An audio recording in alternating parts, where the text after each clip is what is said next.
wabil khusus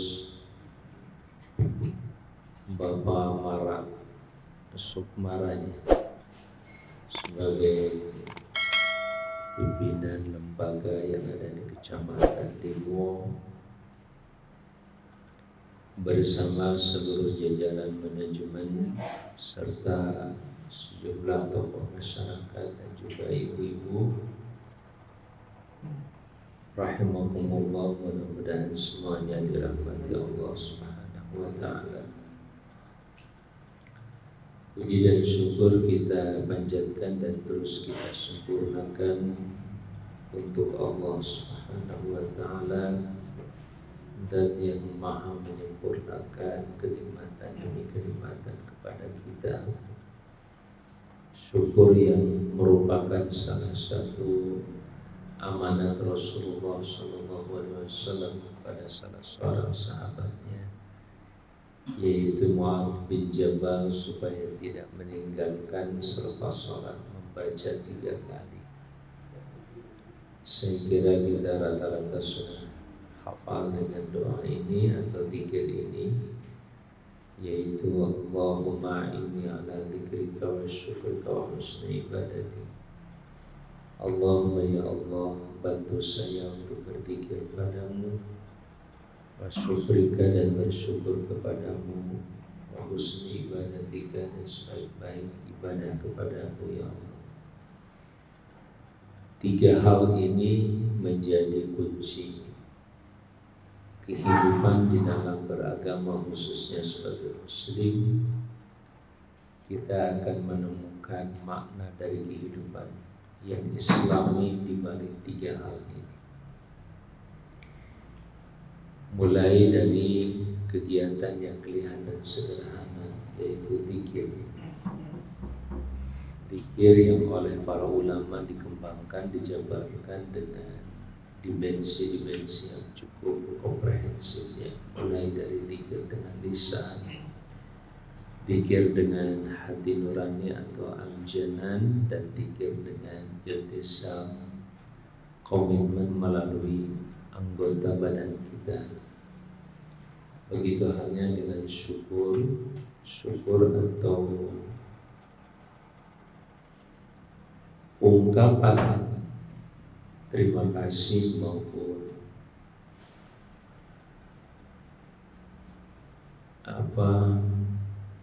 kebahagiaan kita dengan anugerah Allah Subhanahu wa taala ini diungkapkan dalam ungkapan syukur. Dan yang terakhir adalah sebaik-baik beribadah. Saya sering sampaikan kalau satu saja yang dikabulkan Allah itu bisa mengcover berbagai kekurangan-kekurangan yang terjadi di dalam kehidupan kita, khususnya di dalam beribadah kepada Allah. Apalagi dikuatkan oleh salah satu pertanyaan sahabat kepada beliau ketika syariat Islam itu sudah mulai cukup banyak, ya. Dalam ungkapan dia mengatakan, ya Rasulullah, inna syara'i'al Islam qad kathura. Syariat-syariat Islam ini sudah lebih banyak. Terus dia mengatakan, tunjukkan kepadaku satu hal yang saya bisa pegang dan saya jadikan sebagai patokan dalam hidup saya. Pesan Rasulullah SAW simpel, ya. Beliau berbesar, hendaklah kau jaga lisanmu untuk senantiasa basah dengan zikir kepada Allah Subhanahu wa taala.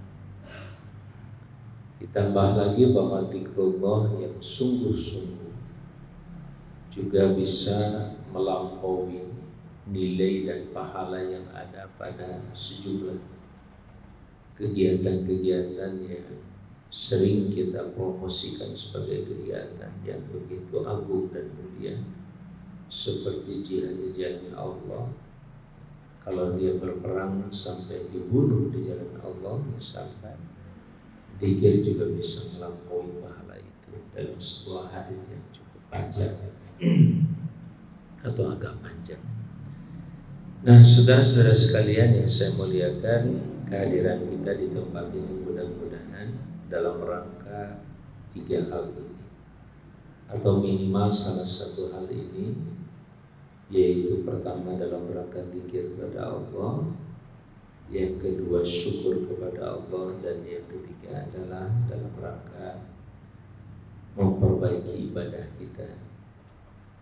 Kalau ibadah yang sudah ditentukan oleh Allah secara mahdhah, ya mahdhah itu segala sesuatunya sudah ditetapkan, bentuknya, jenisnya, lamanya juga kadang-kadang, ya, atau berapa rakaatnya misalkan, jenis yang dikeluarkan dan lain sebagainya juga sudah ditentukan, ya, seperti sholat, puasa itu dikelompokkan dalam ibadah mahdhah. Nah, ini juga perlu perbaikan. Maka dari itu Rasulullah menyatakan as-shalawatul khamsu wal jumu'ati ilal jumu'ati wa ramadhan ila ramadhan mukaffiratun lima bainahunna wa kama qala sallallahu alaihi wasallam. Salat ke salat, Jumat ke Jumat, Ramadan ke Ramadan itu merupakan mukaffirah atau kafarah, penghapus segala sesuatu di antara keduanya. Tentu yang dihapus adalah segala bentuk kekurangan, kesalahan dan dosa yang mungkin terjadi di antara keduanya. Ini juga cara Allah memperbaiki kita. Dalam konteks kehidupan yang lebih luas, terutama kalau diukur dengan keislaman yang syamil dan menyeluruh, sudah bisa dipastikan bahwa bahkan mulai dari aspek kognitif, secara pemikiran dan pemahaman, keislaman kita juga belum seberapa. Belum lagi kalau kita tuangkan keislaman itu dalam bentuk keimanan. Keimanan yang benar-benar membuat rasa aman kita. Alladzina amanu wa lam yalbisu imanahum bidzulmin ulaika lahumul amn. Orang-orang yang beriman dan tidak mencampur baurkan keimanannya dengan kezaliman, maksudnya kemusyrikan, ulaika lahumul amnu, mereka itulah orang-orang yang mendapatkan rasa aman. Ini juga saudara-saudara sekalian, Pak Mara dan teman-teman para ustaz asatidzah yang saya muliakan, bisa dijadikan semacam KPI, Key Performance Indicator. Indikator iman kita ini sudah sampai belum ke derajat iman, dengan cara kita merasakan kalau kita berbuat sesuatu dasarnya karena iman kepada Allah, hati ini tentram begitu. Hati ini dan hidup ini akan merasa aman begitu. Sekalipun misalkan hari ini saya kehabisan uang, tapi tetap harus berbuat sesuatu misalkan, kita tetap ketika perbuatan itu didasari karena iman dan wahtisaban, yakin kepada Allah dan tidak berharap apapun kecuali dari Allah, pahala ataupun apa yang Allah sediakan dan janjikan, kita merasa nyaman dan aman hati. Ya, saya suka menguji hati juga itu dalam konteks ini. Jadi kalau kita punya uang tinggal 1 juta katakanlah, terus begitu ada orang begitu membutuhkan, seditanya kebutuhannya berapa? Ya, kurang lebih 1 juta lah, Pak. Nah, di situ pertarungan batin mulai. Ya, dikasih ke dia 1 juta, sementara ini tinggal 1 juta, belum tentu tahu kapan saya dapat lagi. Walaupun ya tanggal 5 insya Allah dapat lah kira-kira, kata Pak Agus begitu ya. Ya, atau orang-orang gajiannya ASN atau yang bekerja dengan sistem gajian biasanya bisa memprediksi lah ya, di tanggal 20 sekian atau tanggal 1. Tetapi di saat itu kita pasti dihadapkan pada pilihan. Nah, di situ kita bisa menguji iman kita, Pak Mara. Apakah kita akan mengeluarkannya semata karena Allah dan tidak mengharapkan balasan kecuali dari Allah? Dan Allah sudah menjanjikan begitu lengkap dalam Quran maupun sunnah Rasulnya. Mulai dari ayat orang-orang yang menginfakkan hartanya di jalan Allah akan dilipat gandakan 10 sampai 700 kali. Yang kamathali habbatin ambatat sab'a sanabil fi kulli sumbulatin mi'atu habbah. Ilustrasinya dijelaskan bagaikan satu habbah, satu butir. Kalau kita misalkan melemparkan satu butir padi ke mana, ke jangan jauh-jauh lah, kalau sekarang di polybag juga bisa ibu-ibu yang pakai polybag, masukkan satu butir padi kemudian disiram dengan baik, tumbuh, itu bisa tumbuh lebih dari 7 tangkai, ya bisa lebih 7 tangkai, bahkan bisa 20, bahkan ada yang sampai 40 tangkai, tergantung nanti nutrisinya pakai nutrisi apa, ya kan? Kemudian begitu tumbuh 40 tangkai, nanti setiap tangkai kalau dihitung nggak kurang dari 100 nanti. Bayangkan kalau 7 tangkai saja kali 100 sudah 700, artinya 700 kali lipat. Begitu menggiurkan sebenarnya. Kalau saja waktunya singkat ya begitu. Begitu kita lemparkan benih padi satu, tiba-tiba dalam sehari sudah kelihatan gitu ya. Tapi kan harus nunggu 40 hari atau 30 sekian hari kadang-kadang. Itu aja masalahnya. Nah, termasuk ketika kita menanam, katakanlah dengan 1 juta rupiah tadi, sudah dipastikan kali 700 kali lipat, apalagi di bulan Ramadan begitu. Ya, bisa melampaui angka itu.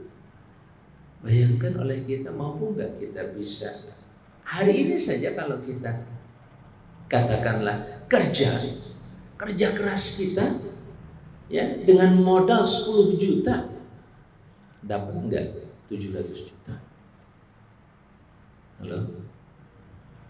Bulan inilah sebulan kira-kira dapat 700 juta enggak? Modalnya 10 juta dapat 700 juta enggak? Halo? Ini yang menjanjikan itu Allah Subhanahu wa taala. Ya. Persoalannya tinggal masalah yakin atau enggak, itu aja. Dengan apa yang di sisi Allah itu pasti dan jauh lebih baik. Ma indallahu khairu wa abqa. Apa yang di sisi Allah itu lebih baik dan lebih kekal, kira-kira begitu. Halo? Mau ngecek atau mau uji atau mau diuji coba? Coba cek dompetnya masing-masing. Ya, bawa dompet enggak? Jangan juga bawa semua, udah tahu. Namun biasanya suka ngorek-ngorek dompet kita. Ditaruh di rumah aja dompetnya. Tapi ibu-ibu kayaknya bawa tas semua tuh. Ya, cuma nggak tahu ada duitnya atau nggak tasnya. Nah, saudara-saudara sekalian, ini pula yang membedakan kualitas para sahabat ketika ditinggalkan oleh Nabi cukup dalam waktu 22 tahun sekian. Jumlahnya tidak mencapai yang kalau istilah kadar pelopornya itu mungkin ya kisaran 10 ribuan lah gitu, atau 40 ribuan gitu kalaupun mau di. Tapi selebihnya katakan ada 100 sampai 140 ribu. Dan subhanallah, selama 1442 tahun kalau hitungannya dari hijrah Nabi, kalau dengan sebelumnya ya tentu 1455 tahun kira-kira. Nah, orang-orang ini berhasil menerima Islam itu sebagai benih unggul yang dahsyat luar biasa, yang sampai hari ini tidak pernah habis. Yang terjadi adalah perkembangan Islam yang terus menerus. Kalau bahasanya itu adalah benih unggul, berarti melalui petani-petani yang mengerti tentang benih itu, bagaimana cara menanamnya, kemudian mengembangkannya. Sampai detik ini Islam kita terima dengan utuh. Tidak ada satupun yang hilang. Jangankan Quran, hadis Nabi saja dikawal dengan metodologi keilmiahan yang tidak dimiliki oleh bangsa lain. Apa itu? Ilmu sanad, ilmu tentang sanad, perawi. Ya, kalau bicara perawi dalam hadis itu lebih dari 500.000 perawi, buku-buku memuat itu. Bahkan bisa sampai 1 juta perawi. Ya. Dan setiap orang itu ada data pribadinya yang lengkap. Ya, satu orang yang merawikan hadis lewat siapa ke siapa segala macam itu, yang 500.000 itu semuanya tercatat dengan baik, sampai pada tingkat rekomendasinya pun dari ulama yang lain. Dia layak diterima, tidak layak diterima. Dia orangnya majhul, tidak dikenal ataukah dikenal. Dia orangnya thiqah, dipercaya. Bayangkan hadis Nabi dikawal oleh sebuah sistem keilmuan atau disiplin ilmu yang begitu dahsyat, luar biasa. Nah, saudara-saudara sekalian, melalui orang-orang seperti itu, sekali lagi kita ketika menerima hadis itu sangat yakin ini bersumber dari Nabi atau tidak bersumber dari Nabi.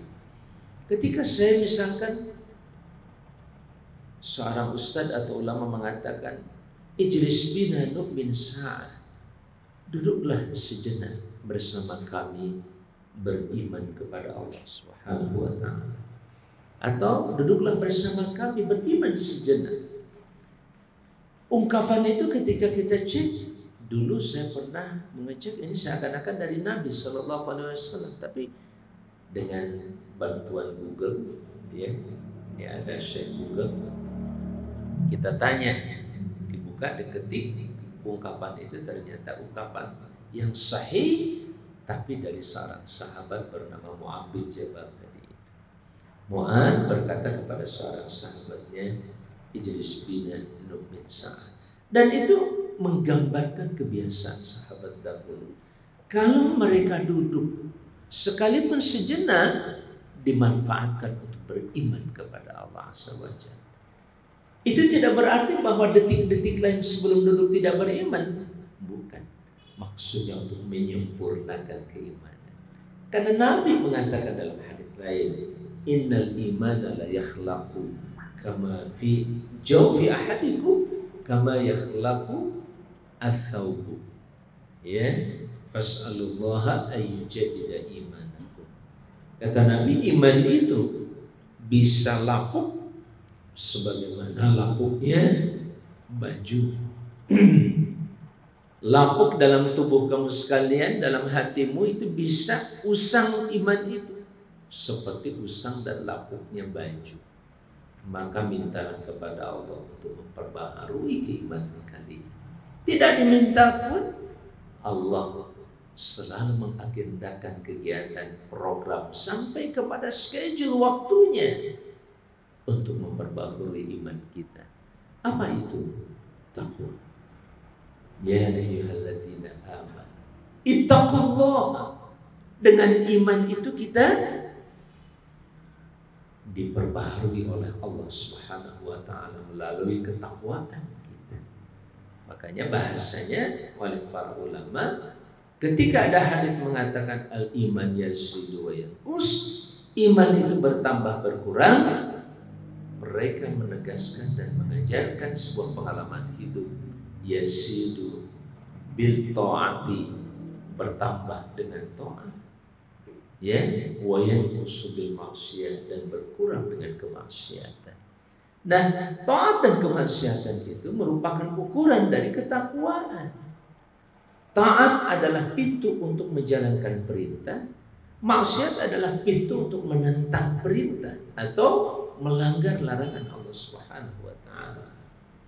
Dan dalam konteks kehidupan kita, mental dan jiwa takwa seperti ini pun yang dibutuhkan dalam tatanan kehidupan baik pribadi, keluarga, masyarakat, apalagi organisasi besar setingkat negara dan bangsa.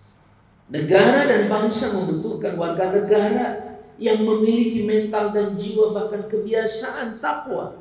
Tadi, kebiasaan menjalankan perintah dan kebiasaan menjauhi larangan. Dan itu pada saat saudara-saudaraku sekalian bekerja di perusahaan, misalkan isinya cuma 2. Aturan perusahaan pun sama. Kerjaan kita di perusahaan itu sama. Ngajar di sebuah kampus, sehebat apapun keilmiahan kampus itu, terkemuka di dunia, cuma 2 pekerjaannya. Menjalankan perintah dan menjauhi larangan. Boleh nggak mengajarkan sesuatu yang tidak diperintahkan? Kadang-kadang kita nggak boleh. Misalkan Kang Mara ini ditugasi oleh kampus untuk mengajar fisika. Begitu masuk, dia ngajar tafsir. Ya, dilaporin tuh sama mahasiswanya. Pak Mara, pelajaran kita pelajaran fisika. Loh, ini yang disampaikan ayat-ayat Tuhan. Itu bisa masalah. Halo? Ya, itu fakta kehidupan. Kerja kita juga sama. Antum bekerja, tiba-tiba dikasih pekerjaan, ini tugas kamu.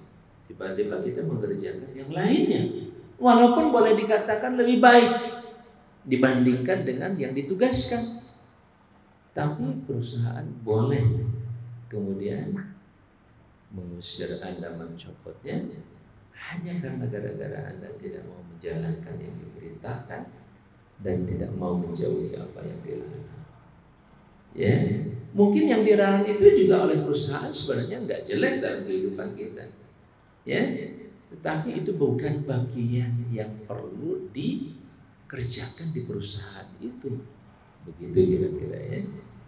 Nah, saudara-saudara sekalian yang dimuliakan Allah Subhanahu wa Ta'ala, jadi momen hidup kita tidak akan, atau event-event hidup kita ini tidak akan lepas dari 3 peristiwa. Pertama, iman, sempurnakan dengan takwa, haqqa tuqatih, sebaik-baik dan sesungguh-sungguh ketakwaan kepadanya. Semuanya tidak lain untuk persiapan kehidupan setelah kematian. Maka tetaplah dalam keimanan dan ketakwaan itu, hatta ya'tiyakal yakin, sampai datang kepada kamu sebuah keyakinan yang pasti, tidak ada sedikit pun keraguan. Apa itu? Kematian.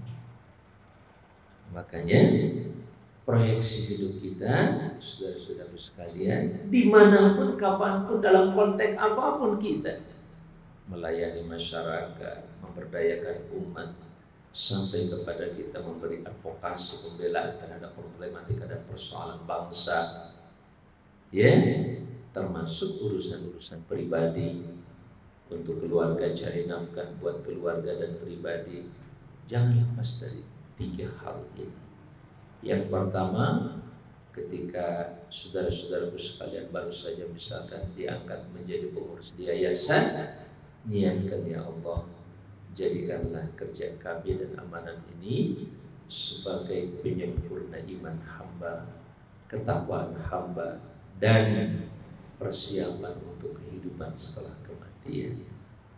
Baru saja hari ini kita ditinggalkan oleh salah seorang dai yang mungkin tidak seperti dai-dai di panggung-panggung ceramah kemana-mana, walaupun di era tahun 90-an saya kenal betul, karena dia termasuk salah seorang pendiri Al-Quran juga bersama dengan saya.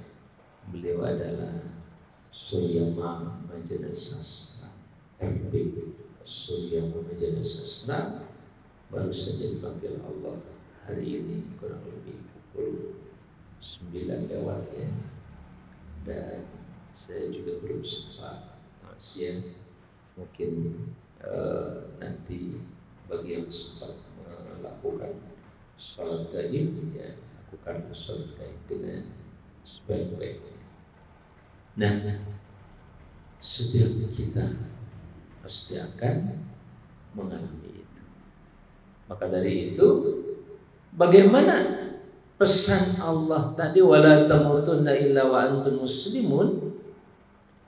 Maka dengan cara kita menjadikan setiap detik kehidupan kita, setiap gerak hidup kita di jalan Allah, kapanpun kematian terjadi, sedang gerak ke sini, sedang gerak ke situ, sedang melangkah ke sana, sedang melangkah ke sini, dalam konteks sosial, ekonomi, sosial, budaya, politik sekalipun, bahkan mungkin lagi menentukan pilihan coblosan, tiba-tiba diwafatkan oleh Allah Subhanahu wa taala waktu itu, atau sedang menandatangani sebuah perundang-undangan umpamanya, tiba-tiba langsung diwafatkan oleh Allah saat-saat seperti itu. Kalau dilakukan dalam konteks iman dan takwa tadi, insya Allah akan terpenuhi pesan Allah, wala tamutunna illa wa antum muslimun, alias dia diwafatkan dalam keadaan husnul khatimah. Sehingga itulah yang saya pahami dari penjabaran kalimat yang ditekankan oleh Allah ketika melalui Rasulnya ketika mengatakan apa yang bisa didapatkan di balik puasa, di balik qiyamul lail, qiyamul Ramadan. Kata Rasulullah, man shoma Ramadan imanan wa ihtisaban ghufira lahu ma taqaddama min dhanbi. Man qama Ramadan imanan wa ihtisaban ghufira lahu ma taqaddama min dhanbi. Dalam riwayat yang lain ditambah wa ma ta'akhkhar. Siapa saja yang puasa atau beribadah di bulan Ramadan, terutama qiyam Ramadan di malam hari ini, dasarnya adalah dua. Imanan artinya mu'minun atau mu'minan bi fardiyatihi. Bukan karena tradisi, sudah kebiasaan berpuluh tahun kita menunaikan puasa, bukan. Tapi karena ini adalah sebuah kefarduan dan kewajiban dari Tuhan yang maha mengatur, menciptakan dan menata alam semesta sampai detik ini, termasuk kita di dalamnya. Rabbil alamin. Yakin dengan kefarduan itu, wahtisaban la yahtasibu illa min indillah. Dia tidak pernah berhitung mendapatkan apapun kecuali dari Allah Azza wa Jalla. Pada saat itulah dia akan mendapatkan ampunan, dan ampunan itu merupakan kunci pembuka surga. Wasari'u ila maghfiratin min rabbikum wa jannatin 'arduha as-samawati wal ardh. Bersegeralah kalian untuk meraih ampunan dulu, baru surga yang luasnya seluruh langit dan bumi. Saudara-saudara sekalian yang saya muliakan, kaidah-kaidah hidup inilah yang kita terus rawat dan kita jaga. Inilah dasar kita bekerja kapan dan dimanapun sebagai muslim, dalam lembaga apapun, organisasi apapun, organisasi massa, organisasi pemuda, organisasi politik, apapun. Inilah landasan yang harus terus kita kembangkan dan kita sempurnakan, sebagaimana Allah terus memprogram kita, bahkan menyiapkan schedule-nya. Sering saya sampaikan nih Pak Marak, kalau kita difardukan atau diwajibkan oleh Allah puasa sebulan penuh, suruh milih, silahkan mau Ramadan, mau Syawal, mau Dzulqa'dah, mau Dzulhijjah, Muharram, mau Safar. Kira-kira kita mau milih yang mana? Halo? Bingung. Banyak yang pasti kelewat. Orang sudah ditetapkan Ramadan saja masih kelewat. Ya, bagaimana kalau tidak ditetapkan satu bulan penuhnya di bulan Ramadan? Syahrul Ramadan alladzi unzila fihi al-Qur'an. Bulan yang diturunkan di dalamnya Al-Qur'an. Kalau enggak dischedule oleh Allah, termasuk salat 5 waktu, yang penting 5 kali salat, terserah mau jam berapa. Sudah ditetapkan jam 12 saja, kita masih mundur sampai jam 2. Ya, ditetapkan jam 3:04 kita mundur sampai jam 4, jam 5. Ditetapkan maghrib saja kita masih bergeser. Bagaimana? Yang repot nanti kalau dikeluarkan, istrinya ngambil Ramadan, yang suaminya ngambil Syawal. Kapan ketemunya? Repot kalau sudah begitu. Maka cara Allah menyempurnakan iman kita pun dengan mempersiapkan agenda keimanan itu dalam kerja-kerja kita. Nah, saudara sekalian, dalam satu ungkapan, ya, Allah menyebut kerja itu dengan iman. Inna lanudhi'u amala 'amilin minkum min dzakarin aw untha. Ya, atau dalam surat Al-Baqarah Pak Aceh, wa kadzalika ja'alnakum ummatan wasatan litakunu syuhada 'alan nas wa yakuna rasulu 'alaikum syahida wa ma ja'alna al-qiblata allati kunta 'alaiha illa lina'lama man yattabi'ur rasula mimman yanqalibu 'ala 'aqibaihi. Terus wa ma kana Allahu liyudhi'a imanakum. Allah menyebut di situ, Allah sekali-kali tidak akan menyia-nyiakan iman kamu sekalian. Ini jawaban terhadap kegelisahan sahabat. Pada waktu terjadi perubahan kiblat, mereka khawatir. Ya Rasulullah, ya Allah, bagaimana dengan sahabat-sahabat kami atau amal kami yang sebelumnya yang tidak berkiblat ke Ka'bah? Maka Allah jawab dengan bahasa, Allah sekali-kali tidak akan menyia-nyiakan iman kamu sekalian. Maksudnya amal kamu sekalian. Jadi ada kalanya amal oleh Allah diganti sebutannya dengan iman. Kenapa? Karena iman merupakan landasan kerja. Tidak ada iman, tidak ada kerja. Mau dibuktikan? Halo? Mau dibuktikan? Kalau tidak ada keyakinan di balik pekerjaan ini kita akan mendapatkan sesuatu, mau mengerjakan itu atau tidak? Tidak ada. Karena tidak ada yang diyakini, maka tidak ada harapan. Kalau tidak ada harapan, ngapain ngerjain? Betul. Saya sering contohkan dengan Pak Agus. Al-Qudoh adalah lembaga pendidikan yang cenderung lebih sosial dibandingkan komersial. Kalau di antara ibu-ibu ada yang doktor, misalkan ada master di sini, yang mau melamar kerja, dia Al-Qudoh saya terima, tapi maaf tidak ada gajinya, kira-kira. Halo, Bu, ibu mau melepas bapak-bapak kerja di Al-Qudoh, tidak digaji. Ya, sehari kerjanya sama 8 jam, ya, 1 minggu 5 hari. Masuk, mengajar, memperbaiki kondisi anak-anak dan seterusnya, tapi kami tidak jamin gajinya. Alhamdulillah sampai hari ini nggak ada yang daftar. Ya. Betul begitu? Ya, yang sudah ada pun masih tetap bertanya, kapan gaji kami dinaikkan? Ya, apalagi yang belum. Ya. Nah, itu contoh. Karena ada keyakinan. Kenapa saya katakan keyakinan? Karena pada saat Anda bekerja, sudah digaji belum? Belum. Umur kita bakal nyampe ke hari besok belum? Belum tentu. Saya cuma punya keyakinan bahwa saya bisa bekerja, dengan keyakinan di balik pekerjaan ini akan ada sesuatu yang diharapkan, yakin dengan harapan itu bahwa saya akan digaji. Padahal peristiwa itu masih 28 hari ke depan. Dengan keyakinan itu Anda bekerja, bukan dengan uang, bukan dengan modal. Anda bekerja karena keyakinan itu.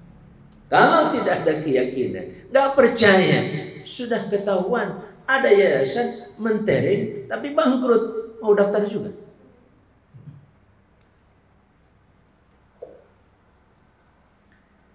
Saudara-saudara sekalian yang saya banggakan dan saya muliakan, keimanan, ketakwaan inilah yang selanjutnya tadi dalam konteks ibadah mahdhah Ibadah yang murni hubungannya dengan Allah, aturan mainnya pun sudah disiapkan, bahkan schedule-nya oleh Allah tidak dirubah, kecuali Allah yang membuat perubahan dari satu kondisi ke kondisi yang lain. Di samping itu tentu ada ibadah ghairul maqdud yang jauh lebih luas kaitan dengan interaksi kita dalam kehidupan itu sendiri. Ya, bagaimana kita bekerja dalam kehidupan tapi masih dalam konteks beribadah. Nah, disitulah kemudian para ulama mendefinisikan ibadah itu setiap tindakan dan perbuatan yang dilakukan oleh hati kita, pikiran kita, apapun bahkan tubuh kita dalam rangka taat kepada Allah Subhanahu wa ta'ala. Sehingga itu berlaku untuk seluruh kegiatan, dan definisi ini tentu diperkuat oleh Syumuliyatul Islam atau Kafatul Islam, kemenyeluruhan Islam yang menyentuh berbagai aspek kehidupan dan tidak ada satupun yang ditinggalkan. Ma farratna fil kitabi min syai', kata Allah, kami tidak pernah membiarkan ada satu kasus dan persoalan ditinggalkan dalam Quran. Selalu ada, baik yang eksplisit atau implisit, baik yang tekstual maupun kontekstual, baik yang general atau yang khusus, selalu ada hudan petunjuknya di dalam Al-Quran, linnas sebagai segenap manusia dan seterusnya. Saudara-saudara sekalian, kira-kira seperti itulah. Sebenarnya ini baru pengantar. Lanjut atau gimana? Mau lanjut pertanyaan jawab atau mau lanjut yang lain? Lanjut dulu aja. Baik. Nah, dalam konteks ini kemudian kita juga belajar kemudian bermasyarakat, dan semata-mata itu pun karena kita meyakini perintah Allah, wa'tasimu bihablillahi jami'an wa la tafarraqu wadhkuru ni'matallahi 'alaikum id kuntum a'da'an fa'alafa baina qulubikum fa asbahtum bi ni'matihi ikhwana. Bagaimana kita menindaklanjuti pribadi-pribadi yang sudah baik tadi, yang beriman, bertakwa dan punya niat hidup adalah untuk persiapan bagi kehidupan setelah kematian, tidak menjadi kekuatan sendiri-sendiri. Karena ketika sehebat apapun besi behel, bagus, keras, luar biasa, ketika dia sendirian, masing-masing ibu-ibu megang satu behel, suruh nyapu di depan, bersihkan, nggak bakal bersih. Walaupun pakai besi behel, kuatnya luar biasa, tapi masing-masing kita bekerja, tapi tidak disatukan kekuatan itu. Saya sering mencontohkan ini, saudara-saudara sekalian, belakangan, kalau ibaratnya sekalipun lidi diikat dengan ikatan yang baik, dipotong dengan potongan yang baik, maka dia jangan 10 orang, 1 orang ibu menyapu di depan tidak akan sampai 1 atau 2 jam. Hanya dalam beberapa menit bisa selesai tuntas. Apalagi ruang ini, itu bisa selesai. Dengan apa? Dengan kekuatan yang disatukan. Ibarat contohnya yang sering saya sampaikan belakang, salah satu kekuatan umat ada pada yang disebut dengan sedekah. Ketika Allah ingin menghancurkan riba yang merupakan lembaga yang sangat-sangat mengganggu waktu itu, bahkan telah membuat sistem ekonomi, termasuk di masa Nabi waktu itu saat Nabi hijrah ke Madinah, orang-orang Madinah itu menggunakan sistem permodalannya dengan sistem riba dari orang-orang Yahudi. Nah, orang-orang saat itu tidak punya persepsi tentang dagang yang benar, sehingga mereka selalu diganggu dengan paradigma orang Yahudi yang mengatakan innamal bai'u mithlur riba. Jual beli itu kan sama saja dengan riba. Anda gunakan harta saya, kemudian Anda dagang, yang dicari apa? Untung kan? Kamu ingin cari untung, saya juga minjemin duit, pengen untung, gak mau rugi. Kamu pengen rugi nggak? Ya nggak mau lah. Sama, saya juga mau rugi. Jadi kalau pinjam ke saya harus dikembalikan. Karena saya tidak mau rugi. Seperti kamu juga tidak mau rugi. Betul. Tapi faktanya manusia bisa rugi, bisa untung. Fakta itu yang tidak diterima oleh paradigma Yahudi tadi. Maka dari itu Allah meluruskan wa ahallallahu al-bai'a wa harrama riba. Allah menghalalkan jual beli dan mengharamkan riba. Itu hanya pada sebatas yang saya tangkap adalah membangun semangat umat Islam untuk memilih yang halal dan meninggalkan yang haram. Tapi tidak dalam konteks bertarung antara jual beli dan riba. Yang bisa bertarung dengan riba adalah sedekah. Ketika Allah melanjutkan dengan ayatnya, yamhaqullahu riba wa yurbis sedekah. Makanya saat umat Islam masih membutuhkan permodalan untuk dagang, karakter dagang itu musyahah. Tahu musyahah? Syuhun, tahu syuhun? Koret, pelit. Betul nggak, Bu? Nawar 5.000 saja susah, bukan main. Itu kalau dagang. Tapi kalau infak 50.000 no problem. Ya infak lah. Ya 10.000 ke. Infak mantar urusan belakangan. Ini bisnis dulu. Selesaikan. Kan gitu. Nawar lah. Cuma 5.000 rupiah.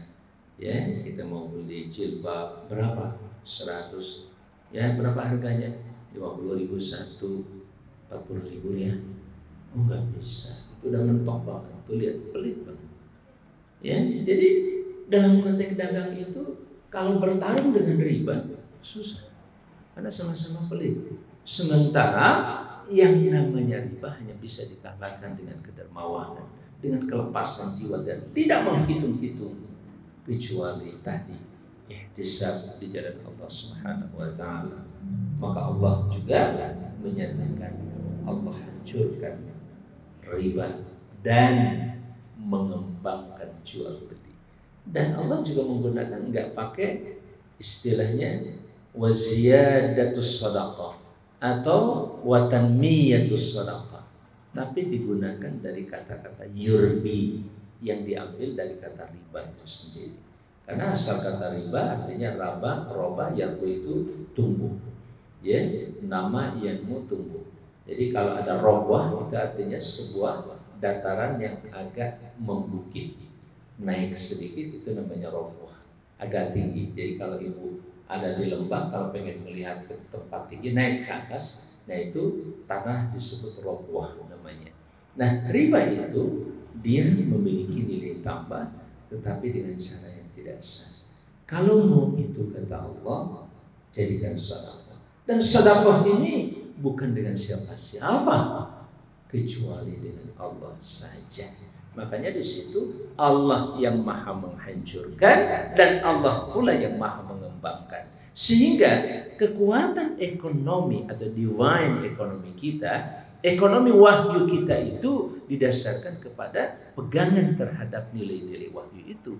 Kita akan menghancurkan dan mengalahkan riba kalau dasarnya adalah iman dan yakin kepada Allah yang bisa mengalahkannya, bukan kita. Caranya Allah telah berikan kepada kita, yaitu irba'us shadaqah, mengembangkan sedekah. Nah, Nabi kemudian menjabarkan sedekah itu dengan segala bentuk kegiatan yang ma'ruf. Kullu ma'rufin sedekah. Every good deed is charity, kata Nabi sallallahu alaihi wasallam. Setiap perbuatan yang baik itu sedekah. Baik sedekah harta, sedekah dengan amal perbuatan, senyum pun sedekah. Dikembangkan oleh Nabi konsep sedekah itu. Karena tidak cukup kita memungut uang dalam bentuk sedekah, perlu ada sedekah senyumnya, perlu ada kelapangan dada, perlu ada kenyamanan pada saat kita bersedekah. Maka sedekah yang katakanlah sekalipun hanya 2.000, tapi diikat dengan kepercayaan dan keyakinan, dia akan lebih diberkahi lagi oleh Allah SWT. Dan ini satu bukti bagaimana sedekah mampu mengalahkan riba. Halo, lanjut.